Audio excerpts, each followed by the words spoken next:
Prime time के दर्शक सावजी भाई ढोलकिया की शुरुआती दिनों के बारे में जानना चाहते हैं कि वहां से यहां तक कैसे पहुंचे। तब क्या आप तंग दिल थे, अब क्या आप बहुत दरिया दिल हो गए हैं, बड़े दिल वाले हो गए हैं? ये तो भगवान की कुछ कृपा है कि हम जीरो से बड़े हुए हैं। हमारे पास कुछ नहीं था, जो भी था ये कुदरत की देन है। और ये हमारा जो कर्मचारी है, जो उसकी वफादारी है, उसकी जो मेहनत है, हमको तो एक निमित्त बनाया है। हम सोचते हैं कि हमारे पास क्या है और पहले क्या था, इसलिए वो देने की तो ज्यादा हिम्मत चलती है। और दूसरी बात वही है कि मैंने मेरी लाइफ में एक्सपीरियंस किया है। जी मैं सुन रहा हूँ। शायद आपको आवाज कम आ रही होगी। नहीं, मैं सुन रहा हूँ, आपकी आवाज बिल्कुल ठीक आ रही है जी। और अभी तक मैंने बहुत सा ऐसा एक्सपीरियंस किया है। देने से हमारा कभी कम नहीं होता है, क्योंकि एक नेचर का नियम है। एक दाना जो हम बोते हैं तो 100 देते हैं। ये तो हमारा कर्मचारी है। ये कहां से हमारे नुकसान होने देंगे। और हमने आज तक ऐसा सोचा नहीं है, और आज तक हमको जो दिया है इससे ज्यादा ही मिला है। वैसा समझ के हम लोगों ने एक लॉयल्टी प्रोग्राम का प्लानिंग बनाया था कि हम लोग इतना बड़े हुए। जी 91 में जो हमने एक्सपोर्ट किया था 1 करोड़ का किया था, चारों भाई ने मिलके कंपनी स्टार्ट की। तो 1 करोड़ से लेके आज हम 6000 करोड़ के नजदीक पहुंच गए हैं। तो इसमें किसका हाथ है? तो फिलहाल लास्ट 5 ईयर से हम लोग एक आइडेंटिफाई कर रहे थे।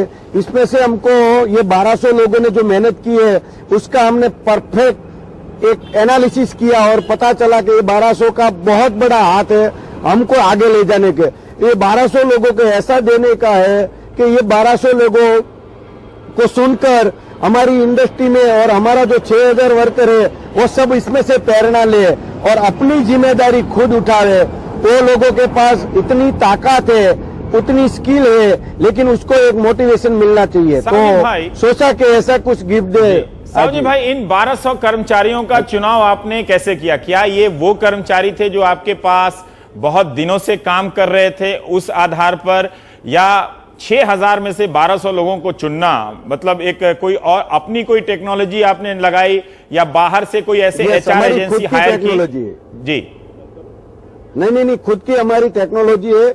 मेरा बेटा ने मैंने वो MBA करा के न्यूयॉर्क से पढ़ा के इधर लाया। 6 साल से उसको भी ट्रेनिंग दी, और सब लोगों ने मिलके एनालिसिस किया कि ये हम लोग जो बढ़ रहे हैं उसके पीछे किसका हाथ है।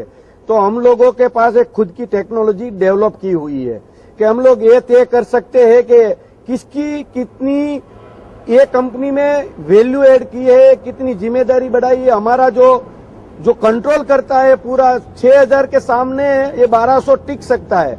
और मैं दूसरा बोलता हूँ, हमने जो उसको ट्रेनिंग दी है, हमने जो उससे जो बेनिफिट लिया है उसके पीछे ये थोड़ा सा दिया है, थोड़ा सा दिया है पूरा। सावजी भाई, आप कार दी है आपने, आप 2-2 कमरे का मकान दिया है, ये थोड़ा सा दिया है आपने, और भी ज्यादा मिलने वाला है क्या? सर, उसकी मेहनत के आगे कुछ नहीं है। और वो भी मैं इसलिए बताना चाहता हूँ कि ये 6000 लोग इसमें से प्रेरणा लेंगे, हमारी पूरी इंडस्ट्री इसमें से प्रेरणा लेगी।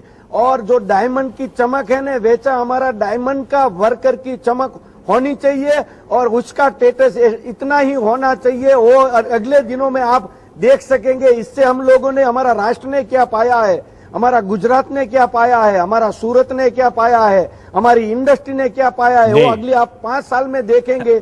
अपनी शिक्षा बदलने वाली है। सावजी भाई, आपके इस तोहफे की चर्चा पूरी दुनिया में है, और कई लोग कह रहे हैं कि अगर आपके पास कोई जगह है तो वो आपके यहाँ नौकरी करना चाहते हैं कि 2 कमरे का मकान मिल जाएगा, कार मिल जाएगा। कहीं आपने कार्ल मार्क्स की पढ़ाई तो नहीं की है? क्या मैं एक कम्युनिस्ट मिजाज के बिजनेसमैन से बात कर रहा हूं, या एक खांटी बिजनेसमैन से जो सिर्फ बिजनेस करता है उससे बात कर रहा हूं? आप इससे बात कर रहे हो को जीवन में कभी पढ़ा नहीं है, लेकिन पढ़ा नहीं है इसलिए हर रोज पढ़ता है, हर रोज नई सीखता है, और हर रोज अपने आप में कुछ उजास और जुस्सो भरता है। वो आदमी से आप बात कर रहे हो। आपने पढ़ाई नहीं की है सावजी भाई? नहीं, मैंने 4 तक ही पढ़ा है। मैं 12 साल का था तभी या ये डायमंड इंडस्ट्री में आ गया और 10 साल तक जो मैंने आज गिफ्ट दी वो काम मैंने 10 साल तक किया है सूरत में अपने भाइयों के साथ। हम 4 भाइयों है, चारों भाई मिलके एक ग्रेजुएट नहीं होते हैं, चारों इतना पढ़ा लिखा है। पर ये मेरा भाई सबसे छोटा है, वो ज्यादा से ज्यादा पढ़ा है, लेकिन वो भी 10 पढ़ा हुआ है, चौथी वो आज क्लास फाइनेंस पास। का पूरा साहू वो जी संभाल भाई, रहा है। आपने 100,000 करोड़ बताया या 1000 करोड़ का बिजनेस बताया अपना? 100,000 करोड़, 6,000 करोड़, 6,000 करोड़ हम एक्सपोर्ट करने वाले हैं जी। 6,000 करोड़ का बिजनेस है। 6,000। कहीं आप कम्युनिस्ट तो नहीं है? कहीं आप कम्युनिस्ट तो नहीं है? मैं ये पूछ रहा था, कहीं आप कम्युनिस्ट तो नहीं? कम्युनिस्ट का गुजराती बोलो भैया, मैं गुजराती ही हूँ, हिंदी मैं तो आपकी सब दुआ से हिंदी सीखा हूँ। बहुत अच्छा। आगे जा नहीं सकता। मैं तो इससे खुश हूँ कि देखिए ये जो शब्द है ये बना था आम लोगों के लिए, लेकिन देखिए अच्छा है कि आपने पढ़ाई नहीं की है, लेकिन पढ़ते तो शायद आप दूसरे अकाउंट बुक में चले जाते और इस तरह से मजदूरों की कीमत आप ना समझते।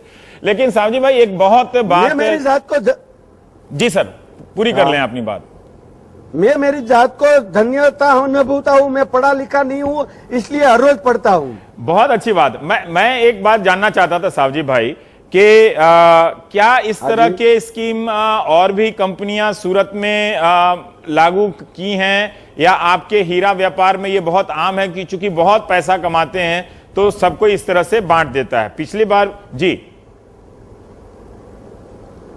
हाँ ये तो सही है, लेकिन ये अगले 5 साल में आप देखेंगे डायमंड इंडस्ट्री में एक हमको विजन था वो मिल गया है, क्योंकि हमारा ज्यादा देने से हमारा मुनाफा कम नहीं हो रहा है, क्योंकि हमारा रॉ मटेरियल आता है वो वर्ल्ड में से आता है और हम लोग जो लेबर बना के और हमारा मुनाफा सड़ा के बेच देते हैं। हमारे पास लेबर 30% है तो भी बिक जाता है और 20% हम लेबर देंगे तो भी बिक जाएंगे, क्योंकि जितना लेबर ज्यादा देंगे इतनी हमारी रफ की प्राइस कम होगी, क्योंकि हम रॉ मटेरियल बाहर से लाते हैं। तो हमको जो 30% मजदूरी देने की है तो हम वो गिनती करके रॉ मटेरियल खरीदेंगे और रॉ मटेरियल का प्राइस वैसा रहेगा, इसमें हमारा कुछ नहीं जाएगा। जो दुनिया की सोच बदल जाए तो हमारा लेबर को ज्यादा से ज्यादा पैसा मिलने लगेगा। साजू भाई मेरा एक सवाल है कि जिन लोगों को, एक पहला सवाल है कि आपने कितना खर्च किया इस पर अगर आप बता सकें तो। दूसरा सवाल है कि जिन लोगों को आपने घर दिया, जिन लोगों को आपने गाड़ी दी, वो किस स्तर के लोग हैं? क्या वो हम लोगों ने जो जी सर खर्चा तो 50 करोड़ का हमने नक्की किया था, 50 करोड़ हमको देने का है। अच्छा। हम चारों भाई ने मिलके, पार्टनरों ने मिलके नक्की किया था कि ये 50 करोड़ का हम किस हिसाब से सबको दे और क्या कैलकुलेशन करे। तो 50 करोड़ का हमारा बजट है और हमने सोचा सबको, मेरा शौक है गाड़ी का, इसलिए मैंने सोचा सबको गाड़ी देने की है। लेकिन बाद में सबको पूछा भाई 200 लोगों के पास घर नहीं है, तो बाद में प्लान चेंज किया कि 200 को पहले घर देना चाहिए। घर का ऐसा पोजीशन किया, बाद में सोचा कि भाई घर है 200, चलो हम एक प्रोजेक्ट बना के 200 घर का प्लानिंग तो कर लेंगे। अभी बाकी बचा तो कि 570 लोग ऐसे निकले जिसके पास घर भी था और ज्वेलरी भी थी, तो घर भी था और गाड़ी भी थी। तो सोचा कि उसको वाइफ के लिए ज्वेलरी दो, क्योंकि वो वाइफ भी हमारा वर्कर जो हमारे यहाँ काम करता है उसके पीछे वाइफ का बहुत बड़ा सपोर्ट है।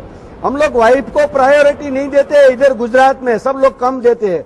सोचा वाइफ को भी इतना ही हक है, हमारी तीसरी प्रायोरिटी वाइफ के लिए होनी चाहिए, એટલે ज्वेलरी का सोचा। और बाकी का जो बचा था, उसको घर था, उसको पहले गाड़ी चाहिए थी, એટલે जो 491 लोग है उसके लिए गाड़ी का बंदोबस्त किया और 491 गाड़ी ली।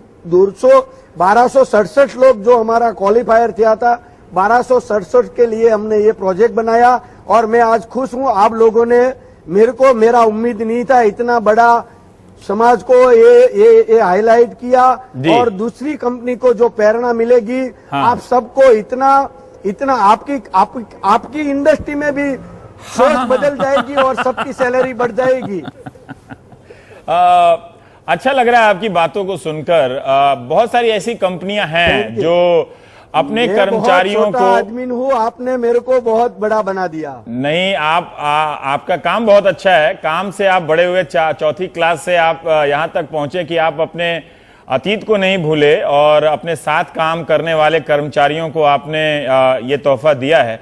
पर कई कंपनियां बोनस देती हैं साहब जी भाई। अगर जैसे इन्फोसिस ने घोषणा की है कि वो अपने संख्या नहीं मुझे मालूम है कि अपने कर्मचारियों को वो 100% बोनस देंगे, तो जरूर वो भी 50-100 करोड़ उनका जितना स्केल है वो बड़ा हो जाता है। इन सब चीजों में अंतर क्या रहा? जिस तरह से आपने स्टेडियम में डिस्प्ले किया इसे, ये समाज को संदेश देने के लिए, और स्टेडियम के पीछे जो इमारत दिख रही है क्या वो भी आप ही की है? हम थोड़ा आपके बारे में और जानना चाहते हैं जी। हाँ सही सही, ये स्टेडियम भी हमारा खुद का है, क्योंकि मैंने लंदन में स्टेडियम में क्रिकेट देखा था, वो गांगुली वाला। हाँ। तभी मैंने सोचा था कि एक ऐसा स्टेडियम मेरी फैक्ट्री में मैं बनाऊंगा, और वो स्टेडियम मैंने वहां पे बनाया। मेरा वर्कर क्रिकेट खेलता है और मैं पेवेलियन में बैठ के देखता हूँ।